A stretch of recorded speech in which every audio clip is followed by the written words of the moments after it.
சமூக சரணம் அப்படின்ற சபையில் இருக்கக்கூடிய ஒரே காரணத்தினால அவங்க 24 பேரை தனியாக பிரிச்சுடுறோம்.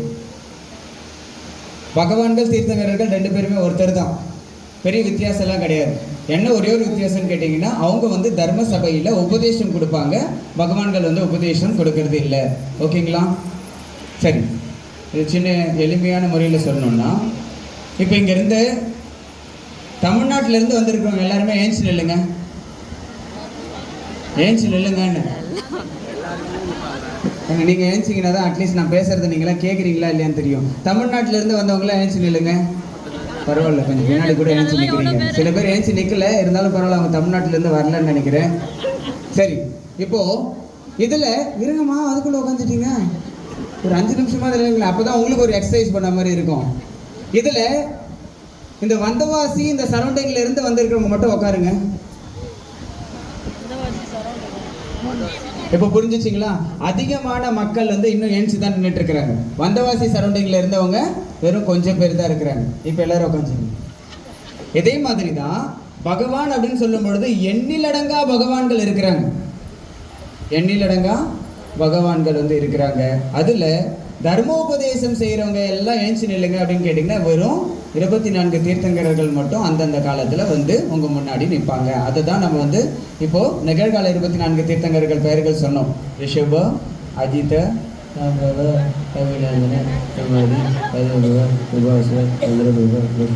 ஏண்டா டே, நீங்களும் பொங்கலை சாப்பிட வச்சுட்டு இவ்வளவும் நீ பேசுகிறத நான் கேட்டுட்டு இருக்கிறதே பெரிய விஷயம். இதில் எங்களை வேற சொல்ல கேள்வி வேற புண்ணியம் பண்ணியிருக்கணும். அதுவும் இந்த மாதிரி மகாபிஷேகங்கள் செய்கிற ஒரு பாக்கியங்கள் கிடைக்குது, கல்பத்ரும அபிஷேகம் செய்கிற ஒரு பாக்கியம் கிடைக்குது, பஞ்ச கல்யாணங்கள் பார்க்கிற ஒரு பாக்கியம் கிடைக்குது. கிடைக்குதா? நேற்று ஜென்மாபிஷேகம் பண்ணீங்க. ஜென்மாபிஷேகம் யார் பண்ணுவான்? சௌதர்மேந்திரனும் மற்ற இந்திரர்கள் மற்ற இந்திரர்கள் கூட செய்ய மாட்டாங்க. சௌதர்மேந்திரன் மட்டும்தான் அவர் தலைமையில் என்ன பண்ணுவாராம்? தண்ணி ஊற்றுவாராம். அந்த அதிசயம் தெரியுங்களா உங்களுக்கு?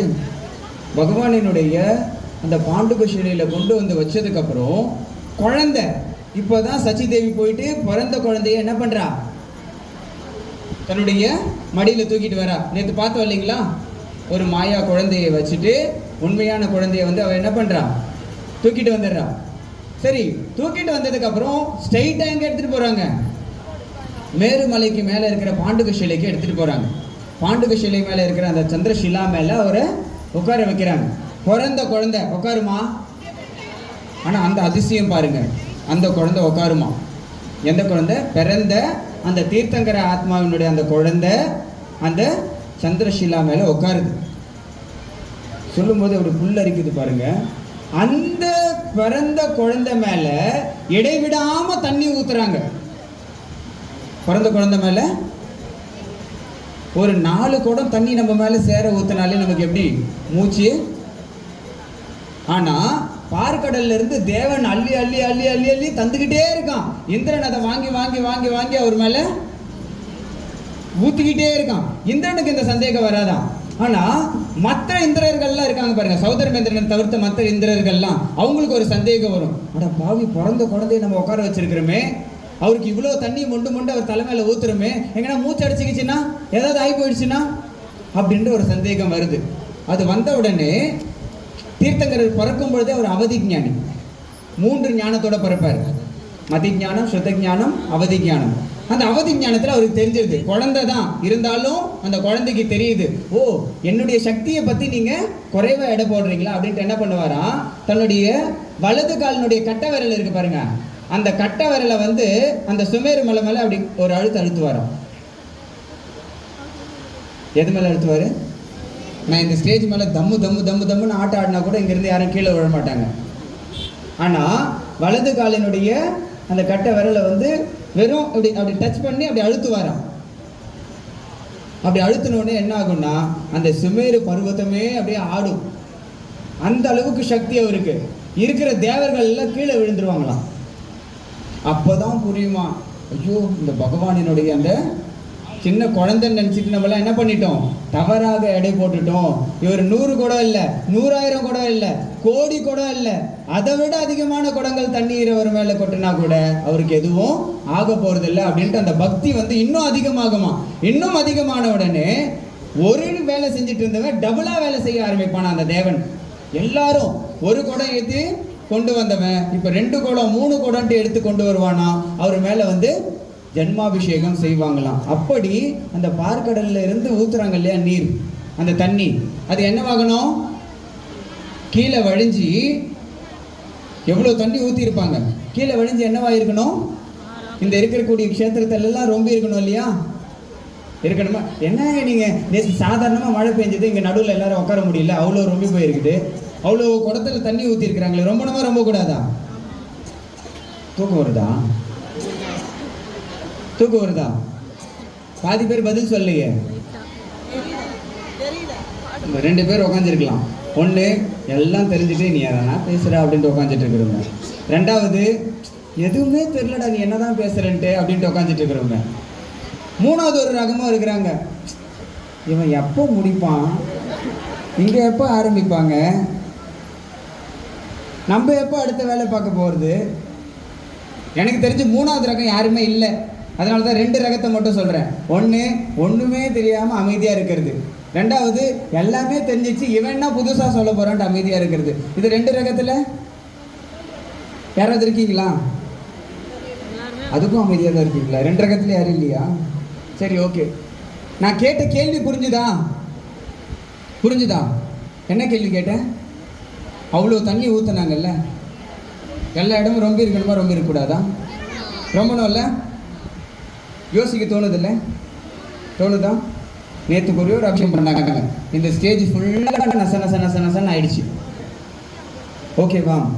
ஆனால் அந்த சுமேரு பருவத்தின் மேலே உட்கார வச்சு இந்த பாண்டுகஷிரியில் அபிஷேகங்கள் எவ்வளோ குடங்கள் கொட்டினாலும் அந்த மேரு பருவதம் கூட அவன் அணையாதான். அந்த அளவுக்கு அது அதிசயம். அந்த தண்ணீர் அவங்க வந்து பகவான் மேலே அவங்க விடுவாங்க, அந்த இந்திரனுடைய தொப்புளு கீழே கூட இறங்காது, எல்லா தண்ணியும் காணாமல் போயிடும். அப்போ எவ்வளோ அதிசயம் இருக்கும் பாருங்க.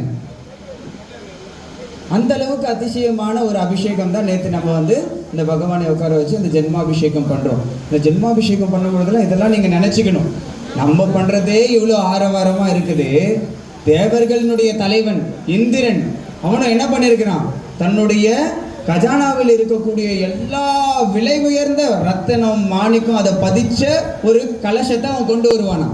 சாதாரணமான கலசம்லாம் கிடையாது, ரத்தன கலசம், மாணிக்க கலசம் அப்படின்ட்டு என்னென்னலாம் உங்களுக்கு தெரியுமோ, ஹீரா பண்ணா மோதி அப்படின்ட்டு என்னென்னலாம் உங்களுக்கு தெரியுமோ அந்த மாதிரியான ஒரு விலை உயர்ந்த அந்த ரத்தினங்களால் ஆன கலசத்தை அவன் வந்து கொண்டு வருவான். அந்த கலசத்தை 2 பேர் மாற்றி 3வது பேர்கிட்ட போனோம்னா காணாமல் போய்ட்டு நம்மக்கிட்ட.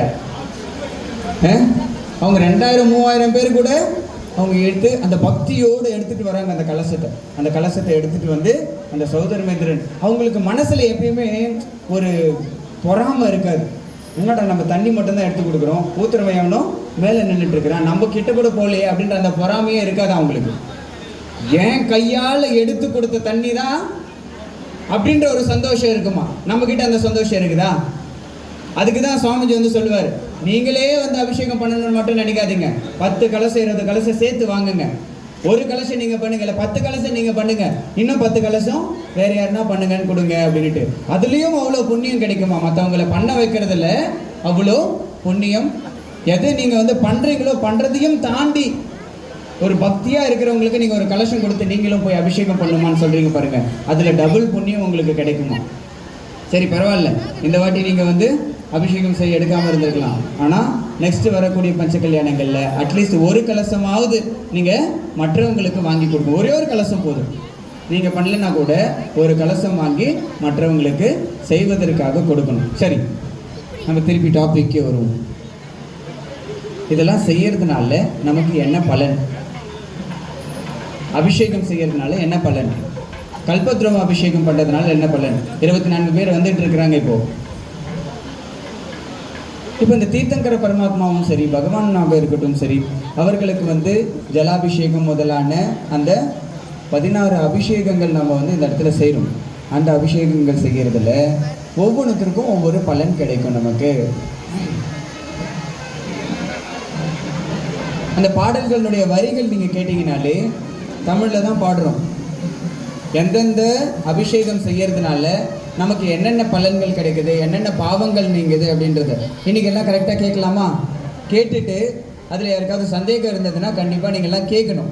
எதற்காக நீங்கள் வந்து பால் அபிஷேகம் செஞ்சீங்க, எதற்காக நெய்யால் அபிஷேகம் செஞ்சீங்க, எதனால் தயிர் அபிஷேகம் செஞ்சீங்க, எதனால் பூக்களை வந்து தூக்குனீங்க, எதற்காக வந்து அவருக்கு சர்வோஷதி அபிஷேகம் செஞ்சீங்க, அதுக்கப்புறம் சந்தனாபிஷேகம், சுகந்தித கந்தாபிஷேகம், சத்துஷ்கோண அபிஷேகம், சத்துஷ்கோண கலசம் 4 கலசங்கள் வச்சுருப்பாங்க பகவானுடைய 4 புறத்துலேயும். சத்துஷ்கோண கலசாபிஷேகம் ஏன் பண்ணாங்க, அதுக்கப்புறம் அர்க்கியங்கள் ஏன் கொடுக்குறாங்க. மறக்காமல் மணி அழுத்துங்க, மற்றவங்களுக்கு அனுப்புங்க, கருத்துக்களை பதிவிடுங்க, ரசனைக்கு கை கொடுங்க.